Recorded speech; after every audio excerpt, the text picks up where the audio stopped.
Hey guys, meron tayong bagong laruan ngayon. Tara, pakita ko sa inyo. So ito, this is our 2026 BYD Seagull full electric. So EV siya, hindi siya plug-in hybrid. And then ito yung tsura niya. Very cute looking car. Pinili natin yung color na Sprout Green. For some reason kasi syempre para sa papers color green na siya, and then if ever may ideas tayo to change into different shade of green katulad ng favorite natin na British Racing Green, madali na. And then what we changed so far is yung wheels. So hindi na yan stock. On the second week nung car sa atin from Casa, nag-order tayo ng or bumili tayo ng Motegi RT5 na wheels. So yung size niyan is 17 by 7.5 plus 42 yung offset front and rear. And then the tires are 205, 45, 17. Ito yung actual size niya. Hindi siya masyadong maliit. And yung ceiling niya hindi mababa. So very spacious sa loob. And then mas malaki siya sa Wigo. I think ang ka-size niya is mga Honda Jazz, to be exact, na mas mataas yung ceiling. Pero look at that. Ang cute. Nakakatuwa. So ito yung interior natin. So again guys, full EV siya pero hindi natin siya binili due to panic buying because of the fuel crisis. It's just kinuha natin siya because it makes sense for me to have an electric car because I travel about 70 to 80 kilometers daily. So medyo before the fuel crisis, wala naman tayong kotseng matipid sa gas, di ba? It makes sense to have a daily like this. And the reason why pinili ko yung Seagull is because di ko naman kailangan ng space for a daily commute or daily drive. So this is more than enough for me. We have your flat bottom steering wheel, very sporty. And then you can control, you have cruise control, honestly. You can control it here. And then you have this button that rotates the screen. Kulit. Pero ito yung mga sobrang useless feature ng kotse for me na never ko siya ginagamit nang naka-portrait. But yeah, it's cool. And then on the other side, we have your phone control, voice command, and then your mode for the multimedia, and then your volume and next button. So if you press this, you'll have your past 50 kilometer average electric consumption. So parang ayan yung kilometer per liter mo sa normal na fuel or internal combustion engine car. And then you will have your accumulated average electric consumption, and then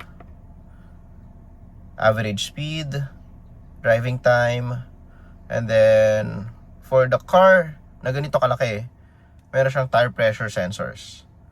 So okay yun kasi hindi lahat ng kotse meron yan for this price bracket of around 930,000 pesos. And then I have here sa gitna ko 2 cup holders, wireless charging, which I normally turn off kasi sa mga phones, ang wireless charging mabilis uminit and medyo mabilis niyang papatayin yung battery health mo. So I have my cable here na type C to charge my phone. And then you have type C and normal USB socket here, and then your memory card, and then you have your accessory port here. Here naman you have your toggle switch. So this is your main controls. Flip it down for drive, reverse, and then center neutral, and this is your park button. And then you have your modes. You have normal, sport, and eco. So yan yon, and then you have your traction control and snow mode. You have your automatic brake. Pag traffic, nag-hold siya. Hazard button, aircon, fan blower, front defroster, and volume control. And switch. So yan, patay siya. And then turn it on. Here, syempre you have Apple CarPlay and Android Auto. And you have other apps that you can download here sa BYD store. And then in the settings, you can adjust the headlights, the daytime running light, courtesy light, and then the locks, the windows, the audio. So, at first, nung kinuha namin siya, sabi ko, parang hindi maganda yung tunog ng speakers. And then, I tuned the equalizer. So, sa mga may gusto, copy nyo to. And then, thank me later. Maganda yung kalalabasan ng sound system nyo. Very clarity with merong bass. So, copy this. Yan. Tip ko na yan. So, custom EQ. You have your volumes here. And then, for the energy, for the battery, I normally use the standard regenerative braking. Kasi ayoko nung parang kusang pumipreno yung kotse. You know guys, sa mga EV, mostly, meron silang regen. So, kapag binitawan mo yung gas, kung sana siyang parang nag-slow down. So, parang one pedal driving. Eh, ayoko nun kasi medyo nakakahilo yan sa pasahero. And then, but you can turn it on. And then, standard na parang normal car na you can cruise while you're not stepping on the brake. And then, your charging. And then, energy consumption. You have that. And then, driving control. So, brake assist. And then traction control, electronic parking brake. And then you have your service interval, your ADAS, and then your Wi-Fi, Bluetooth, and hotspot. So yan. Meron yan.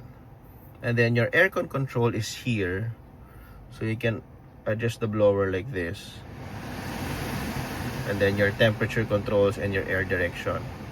But what I like about this small car is it has voice command.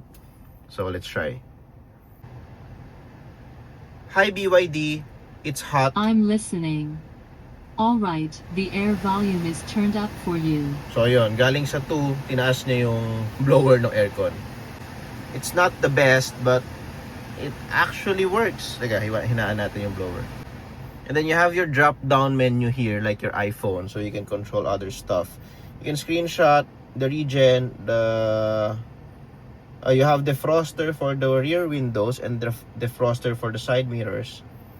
And then you have your auto dome light, and then wireless charging, parking brake, dito mo siya i-control. Pero automatic na siya normally. Pag nag-drive ka or nag-park, nagsiset na yung handbrake. And you have your usual controls here. And then, yeah. Yung kulay ng interior niya is very funky for the Sprout green. It's light blue and black. So, matching yan. And then, you have the seat na bucket seat style na very comfy, honestly. Hindi siya ganun katigas kung na parang ina-expect nyo sa other bucket seat. And then, here's the back seat. There's more than enough room. Although, wala ka lang amenities here. Kasi, as in, wala. So you have your compartment there, wala kang cup holders, but you'll get a nice soft leather seat.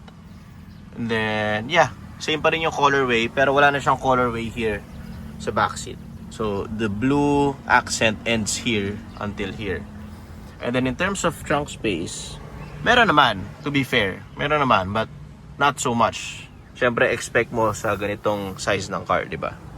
Okay, so that's it for our new toy, BYD Seagull. So, yeah, it's nice to have an EV. I used to be a EV hater, to be honest, because for me, medyo boring sila i-drive. And coming from sports cars and fun cars na de gasolina, malayo talaga. But along the future, medyo dito na rin tayo papunta to be honest. So it's nice to have one pang testing for daily use, and it works for my daily drive, I plan the charging and hindi naman ako nagkakaproblema.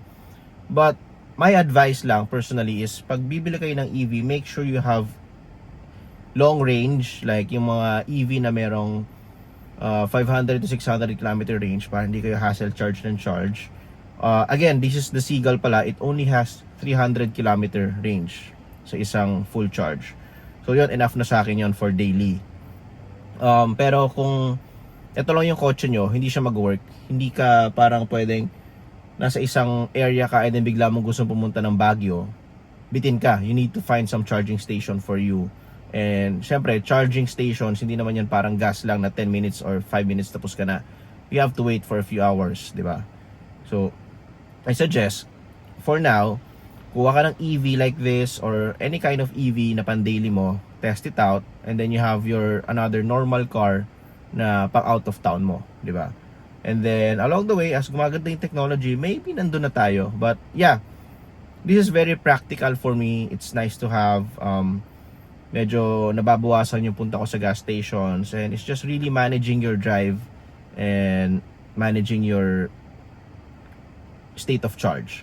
So if parang 50% ka na, charge mo na para anytime na drive mo, hindi ka maabala na lagi ka merong karga, di ba? As again, EVs, yung charging station facilities natin sa bansa is hindi pa ganoon kalawak.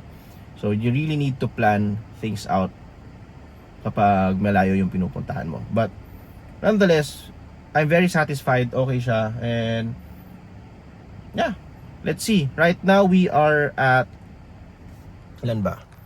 3,000 kilometers. So 3,000 na yung mileage ng car na to, and so far na-enjoy naman natin siya ng sobra. And hindi tayo nagpapagas, syempre. And masarap siya i-drive, honestly. Para lang siyang normal car pero malakas yung torque, mabilis umarangkada, and then comfy. And then you have all these comfort creatures and features na